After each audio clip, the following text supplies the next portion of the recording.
The brother stood up in the middle of dinner. No warning. No build-up. Just the scrape of his chair and the silence that followed. He reached into his jacket and placed a photograph on the white tablecloth, face down, next to the chairman's wine glass. He didn't speak. He didn't need to. The chairman looked at the photograph for a long time without touching it. Then he looked across the table at his wife. And she looked away first. Who is the child in that photograph? Before we begin, tell us in the comments which city you're watching from.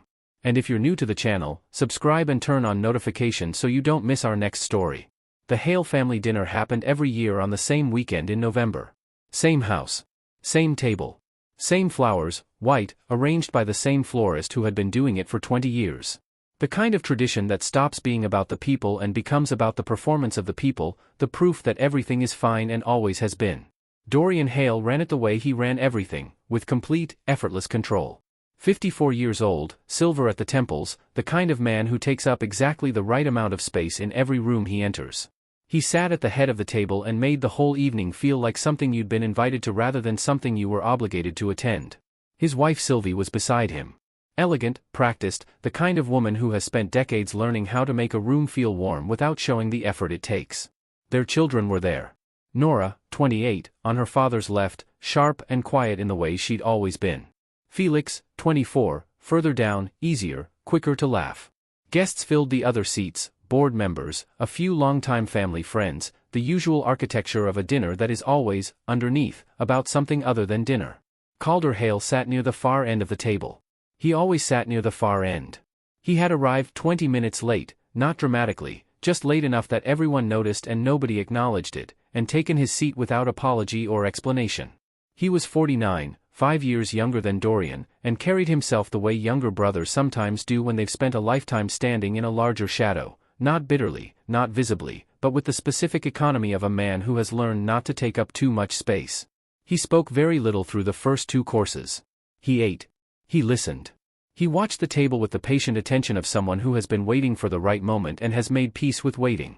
Nobody was paying particular attention to Calder. That was, perhaps, the point. The main course had been cleared and the table was moving toward dessert when Calder set down his glass. He stood up. No announcement. No clearing of his throat. Just the quiet scrape of his chair on the floor, and then he was standing, and the table went silent in the particular way tables go silent when someone is about to do something that cannot be taken back. Dorian looked up from his conversation with the guest beside him. His expression didn't change, but his attention sharpened the way a very controlled man's attention sharpens when something unexpected enters his field of vision. Calder reached into the inside pocket of his jacket. He took out a photograph. Not a large one, the kind of photograph you carry somewhere personal, not something you bring out to show people. He held it for a moment, and then he placed it face down on the white tablecloth, directly beside Dorian's wine glass. He set it there with the careful precision of someone placing a card in a game they've been preparing for. "There's something the family should know," he said. Then he sat back down. He picked up his fork. He continued eating. The table did not move. Dorian looked at the photograph. Not touching it, just looking at it, the way you look at something you're deciding whether to acknowledge. His face gave nothing away. He was extraordinarily good at that. Then he looked at Sylvie. And Sylvie looked away. It was 3 seconds, maybe 4. A glance and an avoidance. The kind of exchange that wouldn't mean anything to someone who didn't know how to read it. But Nora was sitting close enough and had spent 28 years learning to read her parents, and what she saw in those 3 seconds was something she had never seen before. Not surprise. Not confusion. Recognition. Her father recognized whatever was in that photograph before he touched it. And when he looked at her mother, he wasn't asking a question. He was checking something. And her mother looked away because the answer to that check was not one she wanted to give in public. Nobody else at the table seemed to understand what had just happened. The guests were exchanging uncertain looks. Felix had leaned slightly forward with the expression of someone waiting to see if this was a joke. The room was suspended in the specific uncomfortable silence of people waiting for someone else to decide how to react. Dorian reached for his wine glass, deliberately, smoothly, routing around the photograph as if it weren't there. He turned to his guest and said something low and warm and slightly humorous, and the guest laughed, and the table exhaled, and dessert arrived, and the dinner reassembled itself around the unacknowledged object on the white cloth. The photograph lay face down. Untouched. In the middle of a dinner table that had hosted 30 years of careful family performance, with 12 people pretending not to stare at it. Nora waited until the conversation around her had fully resumed. Until Dorian was engaged on his right and Sylvie was speaking to someone across the table and no one was watching the far end of the tablecloth. Then she reached across and turned the photograph over. She didn't plan to. She simply did it, the way you do something when the alternative is sitting with uncertainty and you have never been particularly good at that. She looked at it. A boy. Young, 8, maybe 9 years old. Dark-haired, grinning at whoever was behind the camera with the specific uninhibited joy of a child who doesn't know anyone is watching him. Outdoors somewhere. A birthday party, it looked like. Balloons. A cake with candles. He had just blown them out and the smoke was still rising. Nora looked at the photograph for a long moment. She looked at the boy's grin. At the way he was sitting, slightly sideways, comfortable, like he belonged wherever he was. She didn't know who this boy was. She was certain of that. And yet something about the photograph held her longer than a picture of a stranger should. She looked up. Across the table, her father was watching her now. Perfectly still. The guest beside him was still speaking and Dorian was nodding in all the right places, but his eyes were on Nora's face and what was in them was not the controlled calm he showed the room. She looked down at the photograph one more time. Then she looked at her father and said, very quietly, so that only the people close enough to matter could hear, "Dad. Who is this boy?" The table went silent again. Differently this time. Dorian set down his wine glass. He looked at his daughter across all those white flowers and all that careful crystal and all those years of family dinners that had always gone exactly the way he planned them. He did not answer. That question is going to stay with you. Drop your thoughts in the comments. Who do you think the boy is? Subscribe and turn on notifications so you're here when the next chapter starts revealing what this family has been hiding. The guests left quickly. Not rudely, the Hale family didn't do anything rudely. Dorian thanked each person at the door with the same warm handshake, the same easy smile, the same 3-second eye contact that made everyone feel like the most important person in the room. By 9:15, the cars were gone, the caterers were clearing quietly in the background, and the house that had been full of voices 30 minutes ago was suddenly very still. Only the family remained. Dorian led them to the study without asking if anyone wanted to go there. That was how he moved through a crisis. He simply decided the next step and expected everyone to follow. And they did. They always did. The study was dark wood and low light, the kind of room that had been designed to feel serious. Dorian sat in the chair behind the desk. Not because this was a meeting, because that chair was his, and sitting in it was as natural to him as breathing. Sylvie took the sofa near the window, her wine glass still in her hand, barely touched. Nora stood near the bookshelf, arms crossed. Felix dropped onto the other chair, relaxed in that particular way he had, the youngest in the room, still young enough to believe that whatever this was, it would be explained and then it would be over. Calder was not there. Nobody had asked him to be. Dorian let the silence sit for exactly 2 seconds. Then he spoke. The version was clean. Almost too clean. Calder had been in a relationship years ago, a woman named Petra. It didn't last. When it ended, she left, and that was that. Calder didn't know she had been pregnant. He only found out recently, after she passed away. The boy, 8 years old, had been in Calder's care for just over a year. This was Calder's private situation. A difficult one, yes. But a private one. Not a family issue. Certainly not a reason to disrupt a dinner. Dorian said all of it without hesitating. Without glancing down, without searching for words. The version was complete and smooth and arrived with the confidence of something that had been prepared well before tonight. Nora watched her father's face while he spoke. She had interviewed enough people in her career to know what unrehearsed answers look like. The small pause before the first word. The slight upward glance. The breath that comes just before someone reaches for a memory that actually exists. None of that was happening. Felix nodded slowly. "Okay," he said. "So why the dinner? Why not just tell us privately?" "Because Calder has always had a sense of theater," Dorian said. The warmth in his voice was surgical. Just enough to make it sound like affection instead of dismissal. Felix accepted this.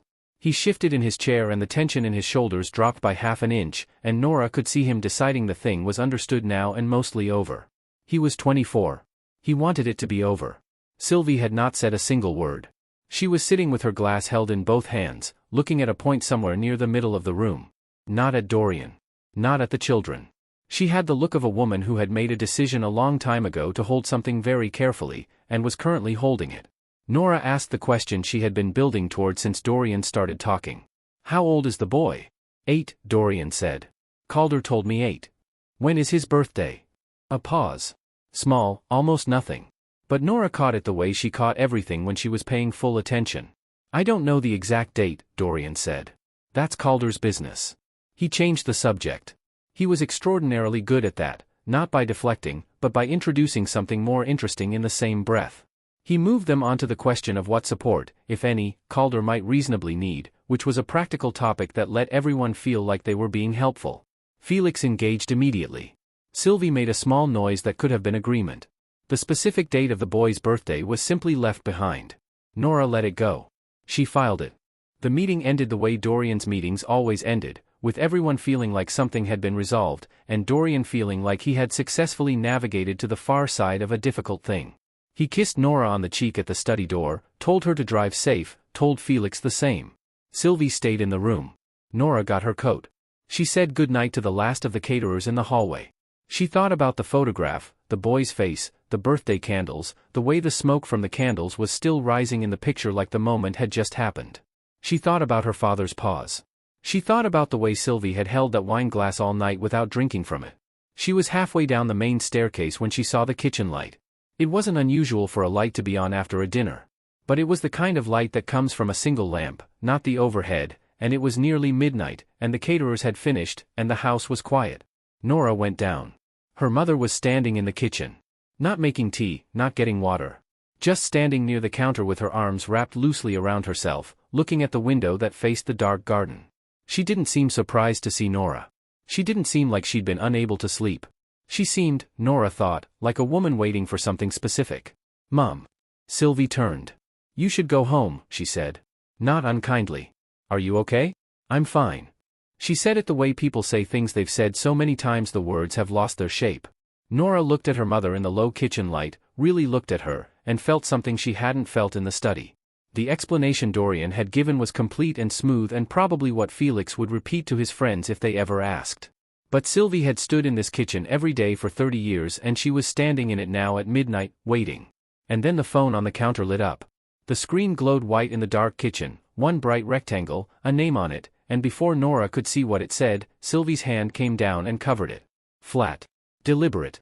The way you cover something you've been expecting and didn't want anyone else to see. The two women looked at each other. Sylvie did not pick up the phone. She did not explain it. She just held her hand over the screen until it went dark again, and the kitchen was quiet, and somewhere outside the garden was black and still. Nora's father had told a very clean story tonight. Her mother was standing in the dark, waiting for a call she didn't want her daughter to see. Those two things could not both be the whole truth. If you felt that something isn't adding up, you're not wrong, and neither is Nora. Share your theory in the comments. If you're new here and you want to know what Sylvie is hiding, subscribe and turn on notifications. This story is only getting deeper. Calder's apartment was a 20-minute drive from the family estate and a different world entirely. No florist. No staff. No architecture designed to make visitors feel the weight of success. Just a clean, quiet third-floor apartment with good light and not much furniture, the home of a man who had simplified his life down to what he actually needed and stopped pretending to want more. Nora had texted that morning. Calder had replied with the address and nothing else. He opened the door before she knocked. He was dressed simply, looked like he'd slept a few hours at most, and did not seem surprised to see her. He stepped back and let her in without the performance of a greeting. That was the first thing she noticed. No performance. After 30 years of Hale family dinners, of her father making every room feel like a stage, walking into Calder's apartment felt like taking off shoes you'd forgotten were too tight. He made coffee. She sat at a small kitchen table. Neither of them spoke for a moment, and the silence wasn't uncomfortable, it was the silence of two people deciding where to start. Calder started. "His name is Sam," he said. "He's 8. He's been with me for 14 months. He said it plainly, the way you say something you've been saying inside your head for a long time and have stopped trying to frame carefully. His mother was Petra. We were together for almost 3 years, a long time ago. It ended, not dramatically, just the way things end when two people stop trying at the same time. She moved. I didn't follow." He wrapped both hands around his mug. "I didn't know she was pregnant when she left. That's the truth. I know it sounds convenient, but it's the truth." Nora believed him. Not because the story was perfect, because it wasn't. It had the specific texture of something real, with regret in all the wrong places. "When did you find out about Sam?" 14 months ago. Petra got sick, very fast. She contacted me. She didn't have anyone else she trusted." He paused. "She asked me to take him. So I did." The simplicity of that sentence sat in the room like something heavy. "She asked me. So I did." No calculation. No hesitation in the telling. Just a man who had shown up when someone needed him to. And Dorian? Nora asked.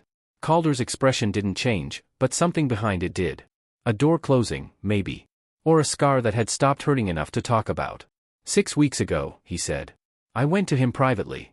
I wasn't looking for money, I was looking for help. Legal advice. Stability for Sam. The kind of thing that's easy for someone like Dorian and costs almost nothing. He took a drink of his coffee. He told me it wasn't his problem. Nora said nothing. Word for word, Calder added. Handle it yourself, Calder. You always do. He smiled without any warmth. He said that to me my whole life. I used to think it was a compliment. This was the thing Dorian's clean story in the study hadn't accounted for. The version her father told made Calder look impulsive, the dramatic younger brother, always a little unstable, always a little too much. But the man sitting across this table had waited 6 weeks after being turned away before he did anything. He had tried the private route first. He had tried the right way. The dinner wasn't impulsive. It was the last option after the first option failed. So why the dinner? Nora asked. Why that way? Calder looked at her for a moment. Because if I'd sent an email, your father would have replied or he wouldn't have, and either way nothing would change.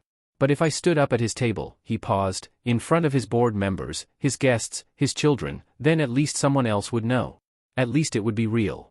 He stood up. Went to a shelf near the window. Came back with a photograph and set it on the table in front of Nora. That's Sam, he said. It was a birthday party. Outdoors, a garden somewhere, green and bright. 8 candles on a cake. Sam was leaning forward with his whole body, cheeks puffed, grinning before the candles were even out. The grin was enormous. The kind of grin that only exists on a face that doesn't know anyone is worried about it. Nora picked up the photograph. She expected to feel sorry for the boy. She did feel that. But something else arrived first, something quieter and harder to name. The photograph was the most ordinary thing she had seen in days. A child at a birthday party. That was all. And somehow that made everything her father had managed and maneuvered and smoothly explained feel very, very small. She looked at Sam's face for a moment. Then she looked at the background. Behind Sam, through a gap in the trees, there was a building. Large. Stone. A particular roofline she almost didn't register consciously before something in her memory moved. She knew that roofline. She wasn't certain. Not yet. It was just a building in the background of a birthday photo, partially hidden by trees, and she was probably wrong, and there was almost certainly a perfectly ordinary explanation. She looked more carefully. The roofline.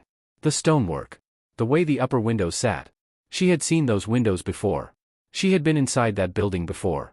She couldn't place it immediately. The memory was there, close, like a word she couldn't quite reach. She kept her expression still. She had learned that from her father without meaning to.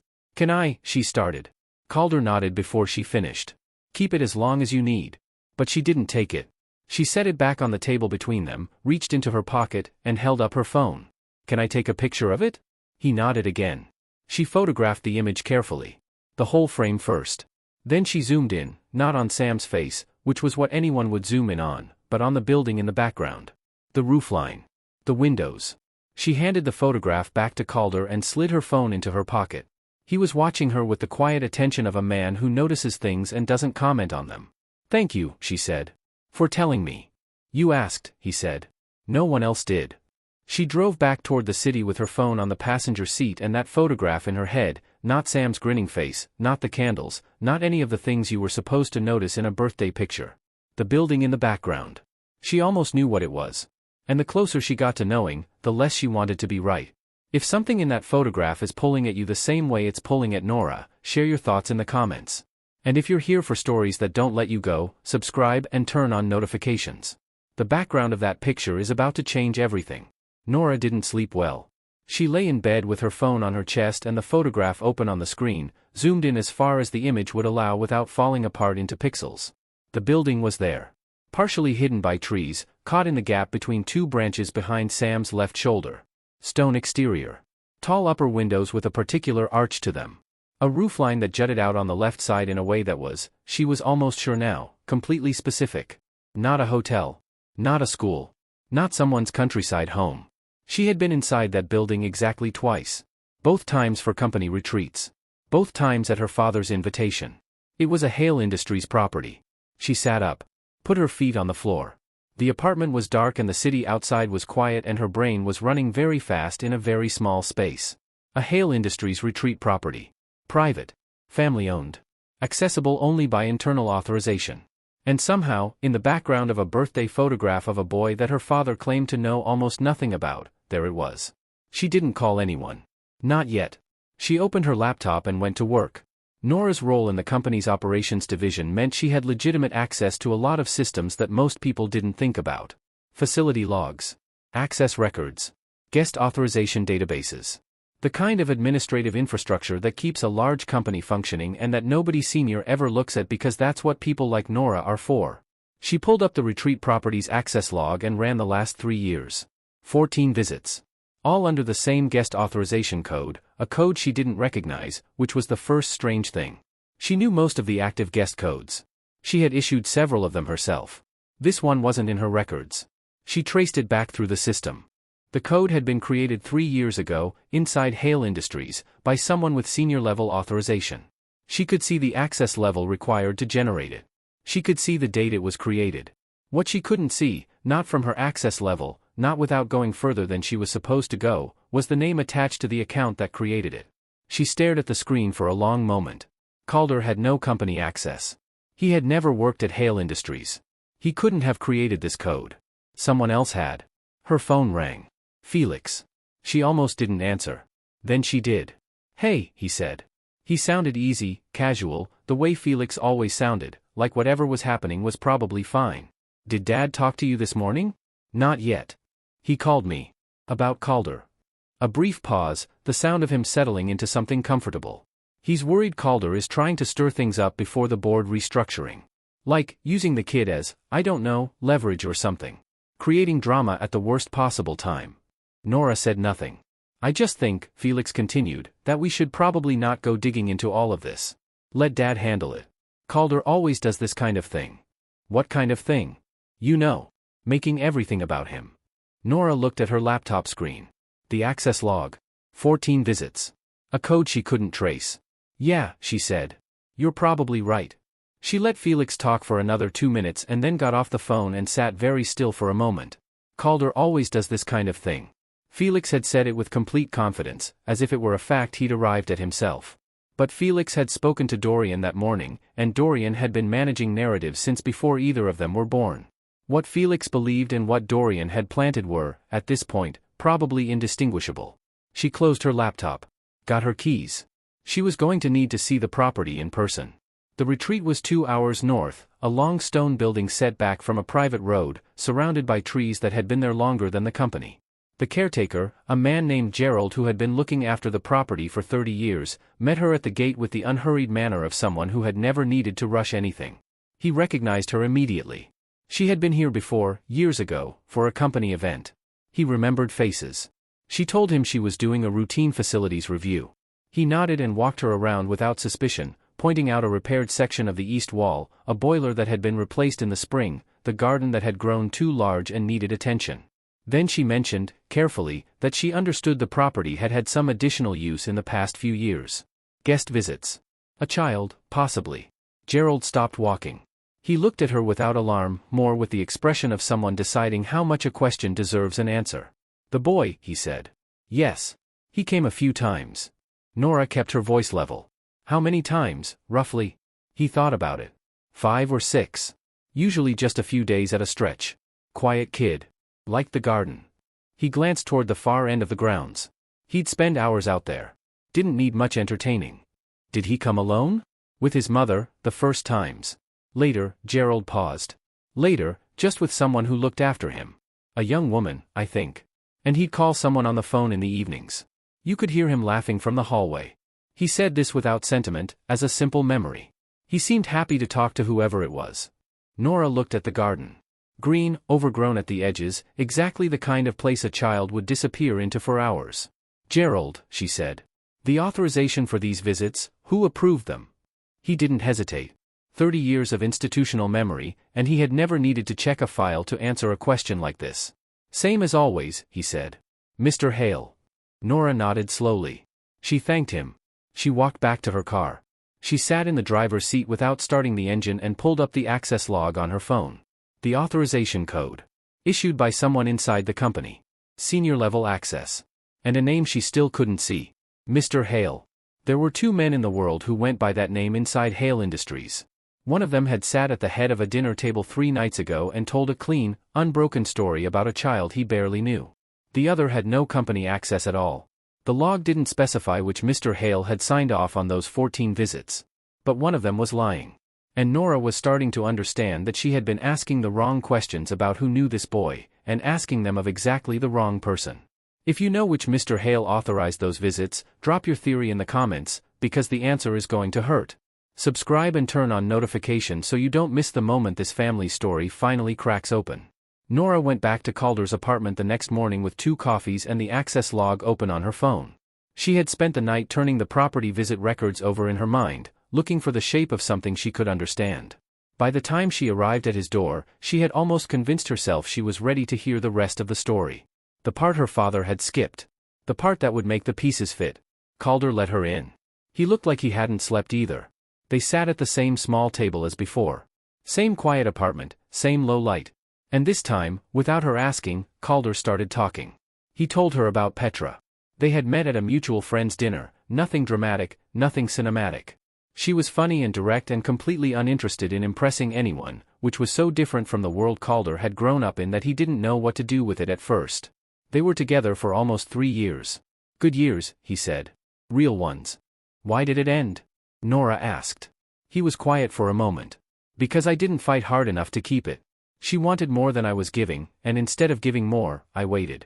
And she stopped waiting. He looked at his coffee. I've had a long time to understand that. It doesn't get easier, it just gets quieter. Petra moved away. They lost contact the way people do when neither one of them can figure out how to be friends after something real. He thought about her sometimes, not obsessively, just the way you think about a person you genuinely cared about and lost to your own slowness. Then, 14 months ago, a message arrived. She was sick. She didn't have much time. And there was something she needed to tell him. Sam. She said she found out she was pregnant after she'd already decided to leave, Calder said. She thought about telling me. She decided not to. He paused. I've gone back and forth on whether I'm angry about that. I'm not anymore. She made the decision she made. She raised him well. And when she needed someone, she called me. Nora had been listening with the part of her brain that measured things, pace, consistency, the small tells that appear when someone is constructing a story instead of remembering one. None of those tells were there. Calder wasn't performing. He was just telling her what happened. She asked the question she'd been holding. When was Sam born? Exactly. Calder didn't hesitate. He gave her the date, month, day, year, in the same plain way he'd said everything else. Nora did the math in her head. Quietly, without showing it on her face. The numbers worked. The timeline of their relationship and the date of Sam's birth aligned without effort. No stretch required. No suspicious gap. She felt it, the specific, physical sensation of something clicking into place. The relief of a thing explained. She had been carrying a low-level tension for days, half expecting the story to fall apart the moment she pressed it, and instead it held. Calder was Sam's father. The story was sad and complicated and completely human, and it was true. She set down her coffee. There's something I need to tell you, she said. About the retreat property. She walked him through it carefully, the background of Sam's birthday photo, the building she recognized, the access logs, the 14 visits over 3 years, the guest authorization code she couldn't trace to a name. Calder listened without interrupting. His expression didn't shift into guilt or defensiveness. It shifted into something she hadn't expected. Genuine confusion. I've never had any access to Hale Industries systems, he said. Not once. I couldn't have created an authorization code. I don't even know how that works. I know. And Sam told me he stayed with a friend of Petra's sometimes. Someone in the countryside. I assumed it was a personal friend, I never asked more than that. He seemed fine when he came back. Happy, actually. He shook his head slowly. I didn't know it was a company property. He wasn't performing confusion. She had seen enough people manage information to know the difference between someone pretending not to know something and someone genuinely learning it for the first time. Which meant only one thing. Someone inside Hale Industries, someone with senior-level access, had quietly arranged for Petra and Sam to use that property. Had done it without telling Calder. Had done it without putting their name anywhere obvious. And the only person with that kind of access and any connection to Petra was Dorian. Nora sat with that for a moment. It landed differently than she expected. Not as evidence of something dark, as evidence of something almost understandable. Her father, who had told Calder to handle it himself, had been secretly helping Petra for years. Quietly. Without credit. Without admitting it to anyone. It was the act of a man who knew the right thing to do and couldn't bring himself to do it openly. She drove home with that version of the truth sitting carefully in her chest, and it was the most at peace she'd felt since the dinner. She called her mother. She had barely finished explaining the property logs, the access code, the theory that Dorian had helped Petra quietly without telling Calder, when Sylvie spoke. Not gently. Not warmly. Nora. Just her name. The way her mother said it when she was 12 and had wandered somewhere she wasn't supposed to be. Stop looking. Nora paused. Mom. I mean it. A breath on the other end of the line. Stop. It wasn't anger. Nora had been bracing for anger, for her mother to defend Dorian, or dismiss the logs, or redirect the conversation the way Dorian would. But this wasn't any of that. This was fear. Her mother, who had spent 30 years managing rooms and dinners and silences with the steady calm of someone who had never once lost control of herself, was frightened. Right now. On the phone. Because of what Nora was getting close to. You think you understand what you found, Sylvie said. Her voice was quieter now, almost careful. You don't. Then the line went quiet, and Nora stood alone in her apartment with a version of events she'd spent all day building, and the sudden, cold understanding that her mother already knew what was wrong with it. That silence from Sylvie says everything, and nothing. If you felt it, share what you think she knows in the comments. Subscribe and turn on notifications, because what Sylvie has been holding is about to come out, and it changes everything Nora thought she understood. Nora drove to the estate the next morning without calling ahead. Dorian's car wasn't in the drive. She had checked his calendar the night before, a board meeting in the city, scheduled weeks ago. But when Sylvie opened the front door before Nora had even reached the steps, she understood that her mother had known she was coming anyway. Had been waiting. Had made sure Dorian would be gone. Sylvie stepped back to let her in. She was dressed, composed, her hair done the way it always was. Everything on the surface exactly as it should be. But her eyes were different, not red, not tired exactly. More like a person who has been carrying something heavy for a very long time and has finally accepted that today is the day they set it down. She led Nora to the sitting room off the main hallway. Not the study, Dorian's room, Dorian's chair. The sitting room, which had always been Sylvie's space, the room where she kept the things she actually liked rather than the things that projected the right impression. They sat across from each other. No coffee offered. No performance of hospitality. Sylvie spoke first. Petra contacted me, she said. Not Calder. Not your father. Me. 8 years ago, when she was 4 months pregnant. Nora went still. She knew about me through Calder. He had talked about the family, the way you do when you're with someone. She knew I wasn't Dorian. She thought I might listen. Sylvie held her hands loosely in her lap. She was right. The authorization code. The property visits. 14 times over 3 years. Nora had built a theory around Dorian. A hidden act of quiet decency from a man with very little decency to spare, and the whole structure collapsed in one sentence. It had been Sylvie. It had always been Sylvie. You authorized the retreat visits, Nora said. I helped her when I could. The property was easy, I have access through the household accounts, nobody ever looked closely. She didn't have much money. Sam was small. It was a safe place where he could run around. Something crossed Sylvie's face, not quite a smile, not quite grief. He loved the garden there. She sent me photographs. Nora thought about Gerald, the caretaker, saying the boy seemed happy when he called someone on the phone in the evenings. She hadn't thought to ask who the child was calling. She had assumed Calder. But Calder hadn't known about the visits at all. He was calling you, Nora said. Sylvie didn't answer. She didn't need to. The room was quiet for a moment, just the sound of the house settling, the faint movement of trees outside the window. Nora was trying to reorder 8 years of assumptions in real time, and it was like trying to rebuild a wall while someone was still removing the bricks. Why, she asked. Why did you feel like you owed her anything? Sylvie looked at her for a long moment. Because I knew about Petra, she said carefully, and I kept something from Calder. Something he should have known.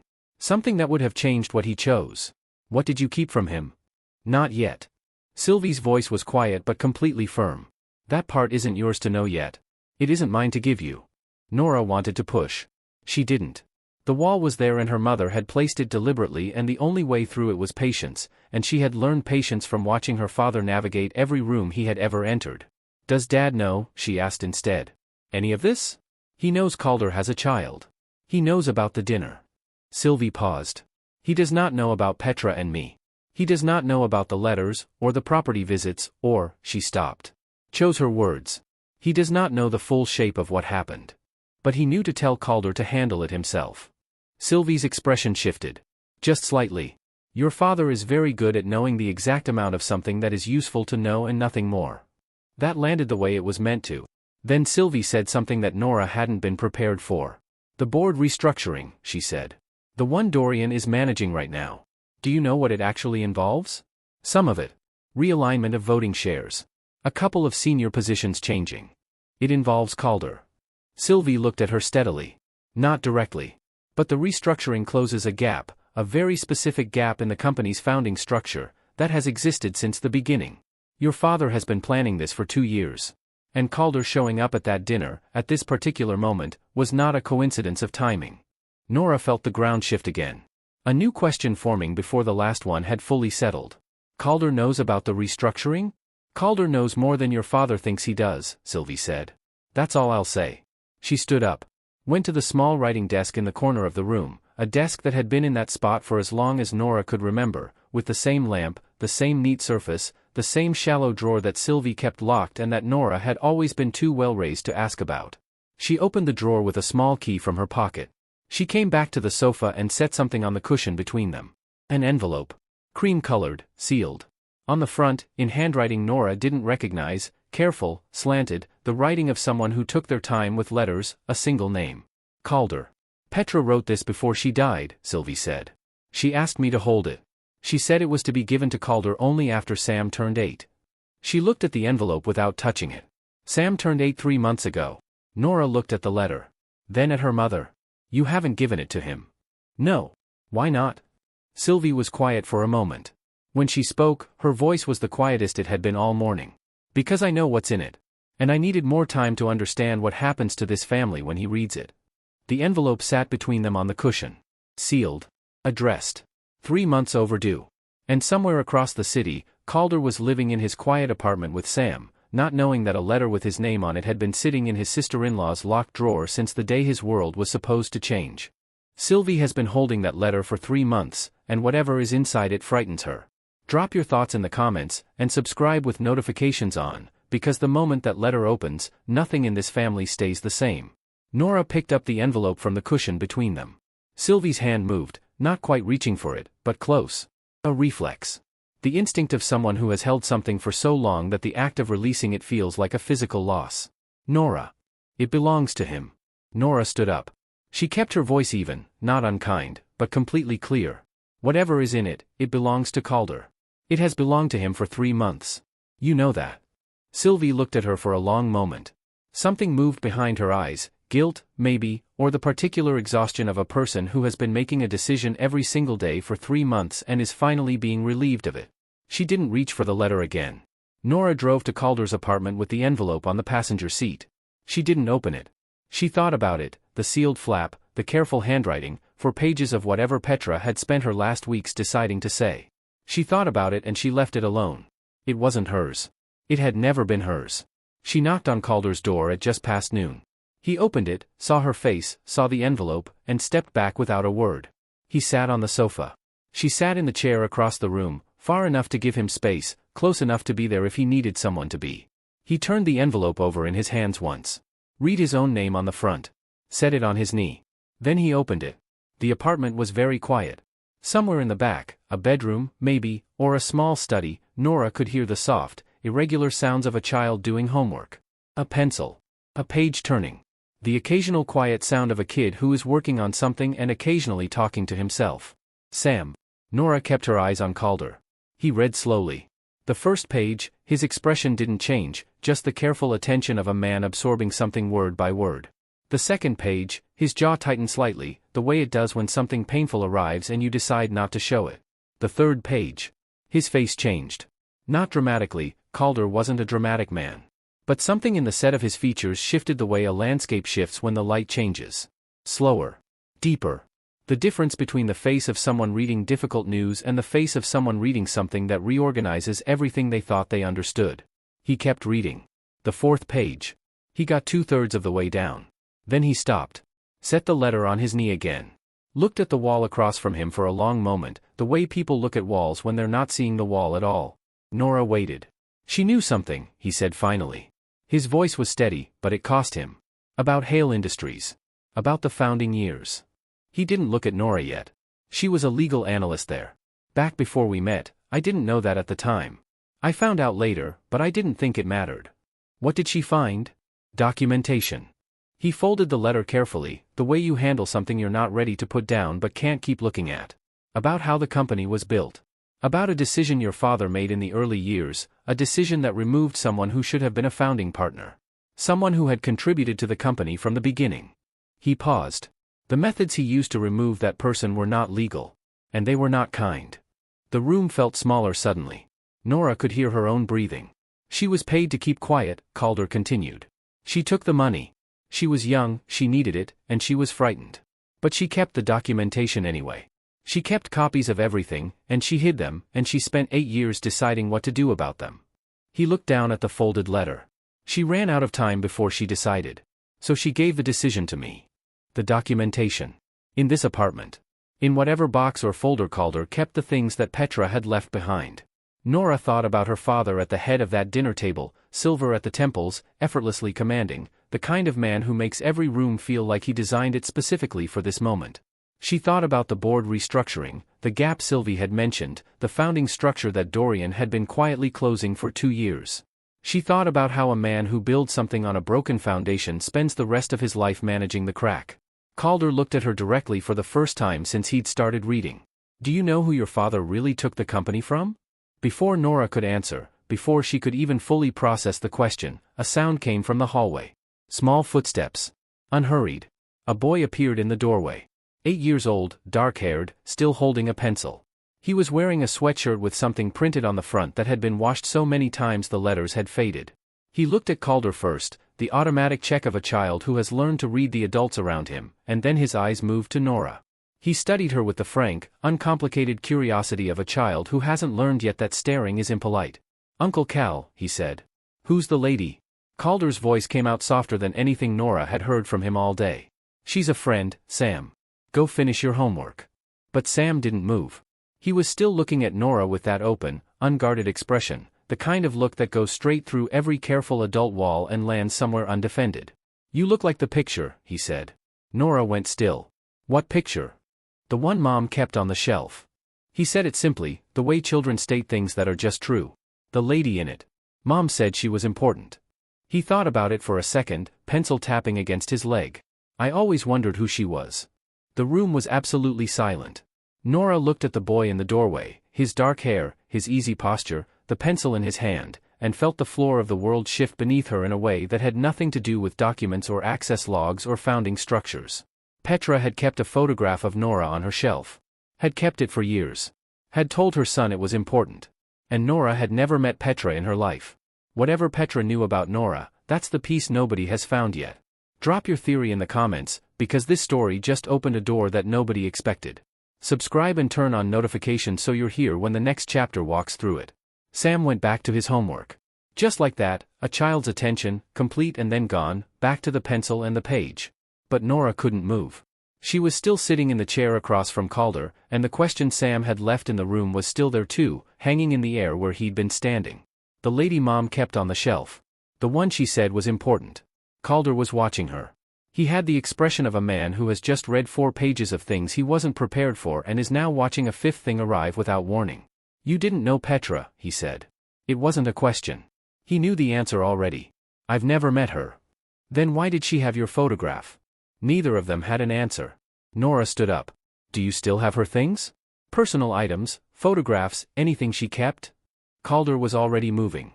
The box was in the bedroom closet, one of 3, carefully labeled in Calder's handwriting. Petra's things. The kind of box a careful person makes when they're preserving someone else's life and want to do it with respect. He set it on the bed and opened it. Nora stood beside him. There were letters. A small jewelry box. A folded child's drawing, Sam's, from the handwriting, young enough that the figures were just circles and lines. A few paperback books with cracked spines. And near the bottom, wrapped in a soft cloth, a small framed photograph. Calder unwrapped it and held it out. A group of people at some kind of gathering. Indoors, formal enough that everyone was dressed well, casual enough that they were holding drinks. A company event, you could tell from the way people were standing, the particular mixture of relaxed and performing that only happens when colleagues are socializing and know they're being watched. Nora took the photograph. She found herself almost immediately. Far left, near the edge of the frame. Young, early 20s, maybe. A dress she didn't remember, hair shorter than she wore it now. She was laughing at something outside the frame with the unguarded laugh of someone who doesn't know a camera is pointed in her direction. She looked at that version of herself for a moment. So young. No idea what she was standing in the middle of. Then she looked at the rest of the group. A woman near the center, dark hair, serious eyes, the posture of someone who is paying attention to everything. Standing slightly apart from the cluster of people around her, the way someone stands when they're observing rather than belonging. Nora didn't recognize her. But something about the way the woman was positioned in the frame, alert, watchful, facing slightly away from the camera, felt like the posture of someone who had already decided that the people around her couldn't entirely be trusted. "Is that Petra?" Nora asked. Calder looked. He was quiet for a moment. "Yes." Nora turned the frame over. On the back, in faint pencil, a date. 15 years ago. And a logo, Hale Industries, printed on what looked like a sticker from a catered event. She knew this event. She had been there. She was 22, just joined the company in a junior role, one of her first official occasions.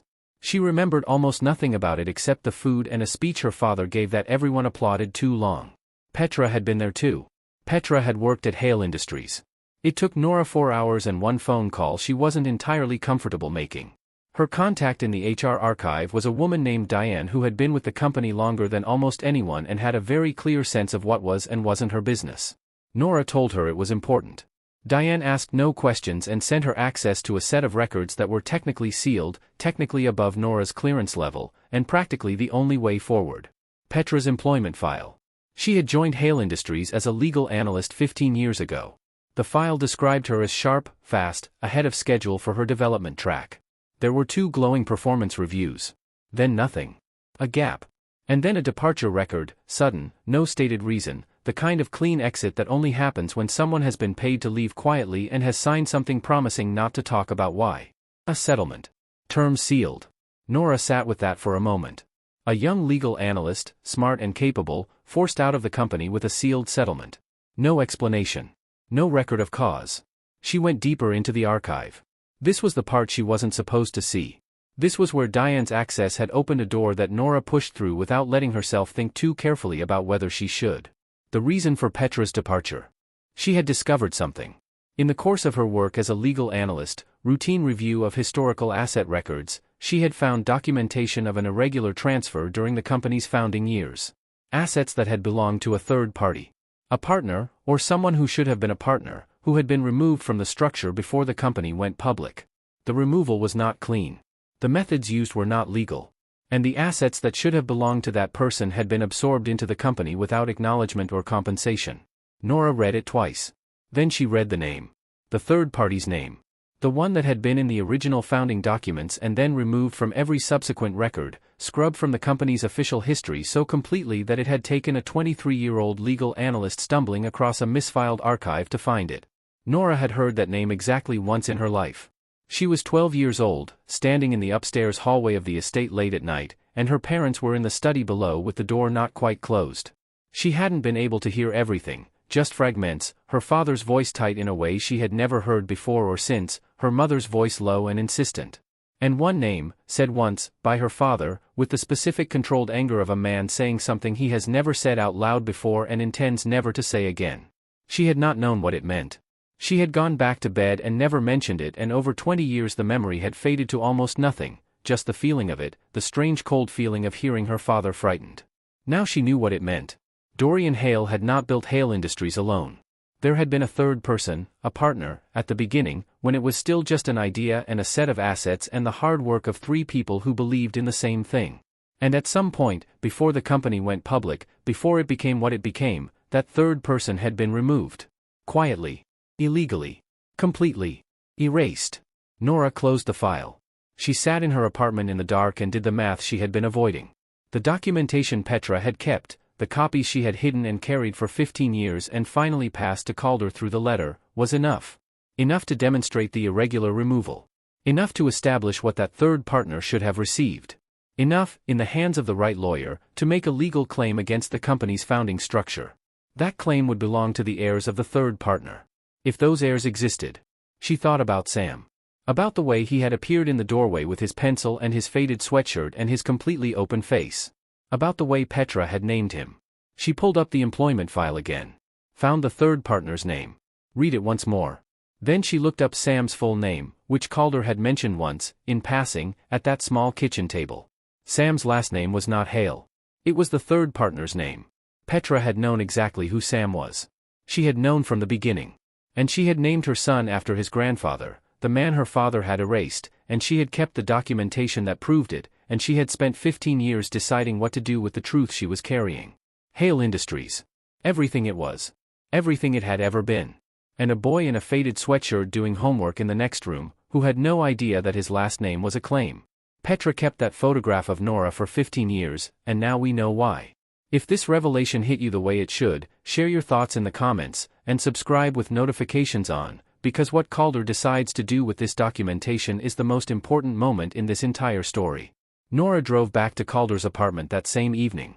She had spent the afternoon sitting with everything she'd found, the employment file, the sealed settlement, the third partner's name, Sam's last name, and the longer she sat with it, the more one thing became clear. Calder wasn't surprised when she'd left his apartment earlier. He had asked her that question, "Do you know who your father really took the company from?" and then waited. Not anxiously. Patiently. The way someone waits when they already know the answer is coming and they just need it to arrive. She knocked. He opened the door. He looked at her face and stepped back. "You found it," he said. "All of it." He nodded slowly.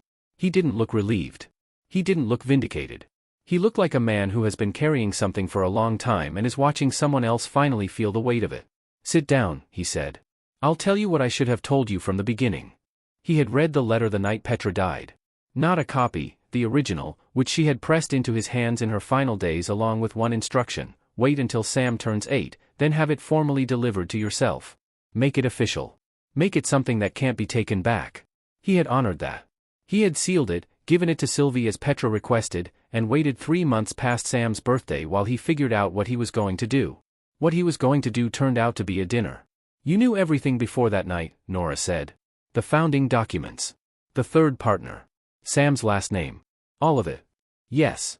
And the photograph you put on the table?" "Was not evidence," Calder said. "I wasn't trying to prove anything. I wasn't threatening anyone."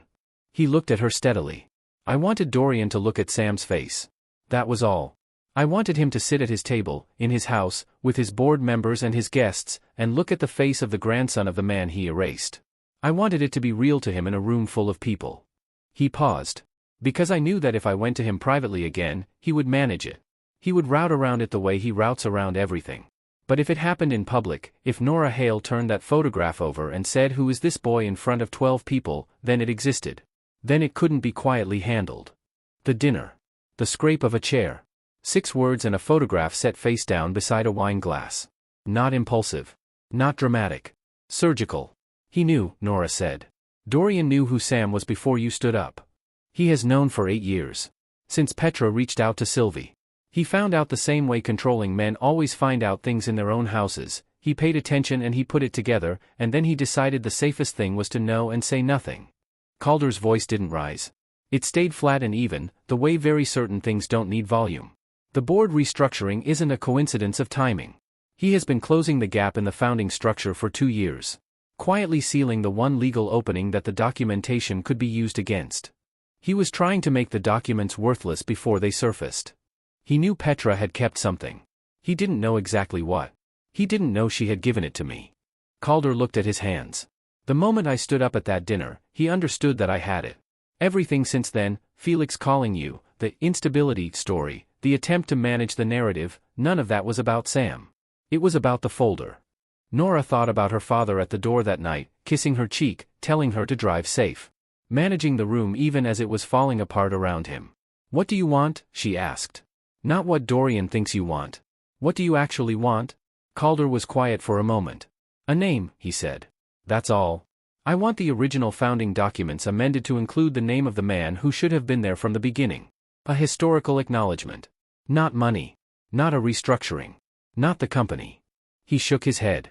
I watched what that company did to this family for 50 years, and I have no interest in continuing it. Sam doesn't need Hale Industries. He needs to know who his grandfather was. It was the smallest possible ask. Which was also, Nora understood, why it was the most powerful one. You could fight someone who wanted money. You could negotiate with someone who wanted power. But someone who wanted only a name returned to a record, someone who wanted only the truth acknowledged, that was a much harder thing to refuse without revealing exactly who you were. Sylvie had known all of this. Had helped Petra for 8 years not because she was asked to, but because she had watched her husband be a man she couldn't fully respect and had needed, at least once, to be quietly on the right side of something. That was the shape of it. All of it. Finally complete. Nora picked up the folder from the table. Petra's documentation, which Calder had retrieved from the box after she left and left out, as if he'd known she would be back for it. She stood up. I'm going to see my father, she said. I know. Is there anything you want me to say? Calder looked at her for a moment. You'll know what to say. You always have. She did not call ahead. She drove to the estate and went directly to her father's study, the room with the dark wood and the low light and the chair behind the desk that had always been his. He was there. He looked up when she came in. His expression was controlled, as it always was, but his eyes moved to the folder in her hand before they moved to her face. She set it on the desk in front of him. I've read everything, she said.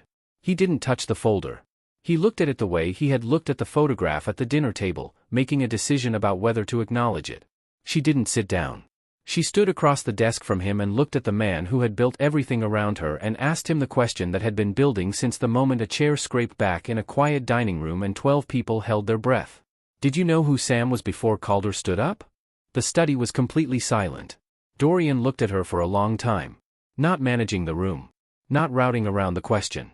Just looking at his daughter across the desk with all that history between them, and all that silence, and the folder sitting there like a fact that had finally run out of places to hide. I knew the moment I saw the photograph, he said. His voice was quiet. Steady. The voice of a man who has been carrying something for 8 years and has finally, in this room, in front of his daughter, put it down. I've known for 8 years. 8 years of silence from a man who knew everything. If that hit you somewhere deep, you're not alone. Share what you felt in the comments. Subscribe and turn on notifications, because the final chapter is where this family decides what it becomes, and that ending is one you need to see. Nora gave her father 1 week.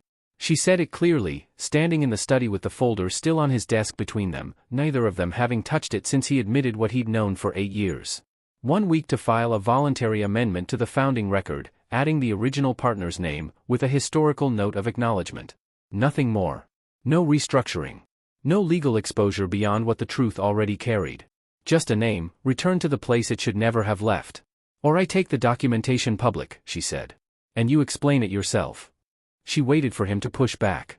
To redirect, to reframe, to do the thing he had done in every difficult room she had ever watched him navigate, find the angle that returned control to him. She had spent 28 years watching him do it and had half expected to see it one more time. He didn't. He looked at the folder. Then at her. And what was in his face was not the controlled calm he showed the world, not the warmth he deployed like a tool, not any of the versions of Dorian Hale she had grown up beside. It was tiredness. The specific exhaustion of a man who has been carrying a wrong thing for so long that the muscles he used to carry it have stopped feeling it, and now someone has finally taken it out of his hands and he can feel, for the first time, how heavy it actually was. All right, he said. Just that. No negotiation. No conditions. No version. All right. Nora picked up the folder. She walked out of the study, through the hallway with its careful flowers and its 30 years of family performance, and out the front door into the cold November air. She sat in her car for a long time before she started the engine. The amendment was filed 4 days later. Dorian's lawyers processed it quietly, not secretly, just without announcement, the way you do something you are not proud of and cannot afford to dramatize. The founding record of Hale Industries, which had for decades listed 2 names at its origin, was updated to reflect a third. A historical note was added, an acknowledgement that a founding partner had been removed from the record prior to the company going public, and that this document served to correct that omission. 1 paragraph. 43 words. A name that had been missing for decades, put back. It changed nothing about the company's current structure. Every shareholding, every board seat, every legal arrangement that existed before the amendment existed after it. The company continued. The world did not end. But the history was different now. Permanently, officially, irreversibly different.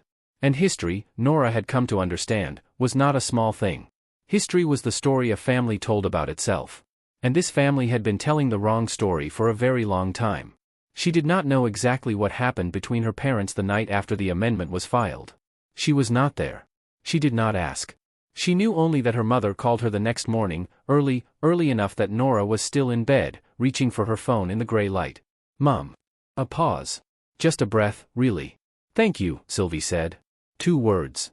No explanation attached to them, no qualifier, no careful framing. Just the 2 words, said in the voice of a woman who had been waiting 20 years to mean them. Nora didn't say anything. She didn't need to.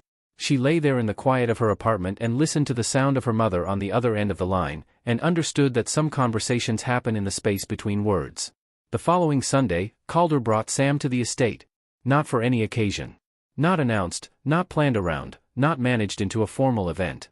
Just a Sunday morning, a phone call the night before, and then Calder's car in the drive and Sam tumbling out of the passenger seat in the same faded sweatshirt he always seemed to be wearing, looking at the estate the way children look at large houses, not impressed exactly, just interested, absorbing it.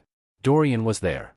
He stood on the front steps when they arrived, and he looked at Sam for the first time the way Calder had always wanted him to, fully, without management, without the protection of strategy. Just a man looking at a boy. Sam looked back at him briefly, with the frank curiosity he turned on everything, and then his attention moved to the garden visible around the side of the house, and he said, "Can I go look?" And Calder said yes, and that was that. Sam ran, not walked, ran, around the side of the house toward the garden as if he already knew it was there. Calder watched him go. He didn't say anything. Neither did Dorian. Some things don't need words because the words would only make them smaller. Nora found Sam 20 minutes later standing in the hallway near the back of the house, looking up at a framed photograph on the wall. A formal portrait, the kind companies commissioned in their early years to mark something significant. Several men standing together, suits and ties, the serious expressions of people who believed they were building something permanent. Sam had his hands in his pockets and his head tilted slightly, studying the faces the way he studied everything, with patience, without hurry. "Who's that?" he asked, pointing to a face near the left edge of the group. Nora looked. She didn't recognize the face. She hadn't known to look for it before. Calder appeared in the hallway behind them. He looked at the photograph. He was quiet for a moment, long enough that Nora thought he might not answer. Then he said, "That's your grandfather." Sam looked at the face for another moment. Nodded once, the way children nod when something lands as information they've been waiting for without knowing they were waiting. Then he looked back at Calder. "Okay," he said. And went back to the garden. Calder stood in the hallway and watched him go, and didn't move for a long time. Nora walked out to the garden later, alone. The afternoon light was low and golden, the kind November produces on its best days. Sam was at the far end, near the old stone wall, doing something with a stick and what appeared to be a pile of leaves, an 8-year-old's project, purpose known only to himself. She stood at the edge of the garden and watched him. This boy who had been kept at the edge of her family's story for 8 years. Who had played in a garden at a retreat property he was never supposed to know belonged to the company that owed his grandfather everything. Who had kept a photograph of a woman he'd never met because his mother told him she was important. He didn't know most of what his existence had cost and changed and revealed. He just knew the garden was good for running in, and that the man in the photograph was his grandfather, and that Uncle Cal had said okay when he asked if he could come back next Sunday. That was enough. For now, that was exactly enough. Nora stood there and thought about the question she had asked at a dinner table 10 days ago, "Dad, who is this boy?" and everything that question had pulled up behind it. She was not certain she had done it right. She was not certain the amendment was enough, or that the conversation between her parents had healed anything that had been broken for 20 years, or that Calder would ever fully forgive what had been kept from him. She was certain it was necessary. The truth had been sitting in sealed records and locked drawers and 3 seconds of eye contact across a dinner table, and someone had to ask. Someone had to keep asking. And the story was different now, imperfect and incomplete and still tender in the places it had been broken, but different. True. Sam looked up from the leaves and saw her watching. He raised one hand in a wave, easy and unself-conscious, the wave of a child who doesn't know yet that some welcomes are hard won. She waved back. He went back to his project. And the garden held him the way gardens hold children, completely, without condition, as if he had always been exactly where he was supposed to be. If this story stayed with you, the name restored, the boy in the garden, the truth that took 8 years to reach the surface, share what moved you most in the comments. And if you're here for stories that go this deep, subscribe and turn on notifications. There are more families, more secrets, more truths that need to be seen.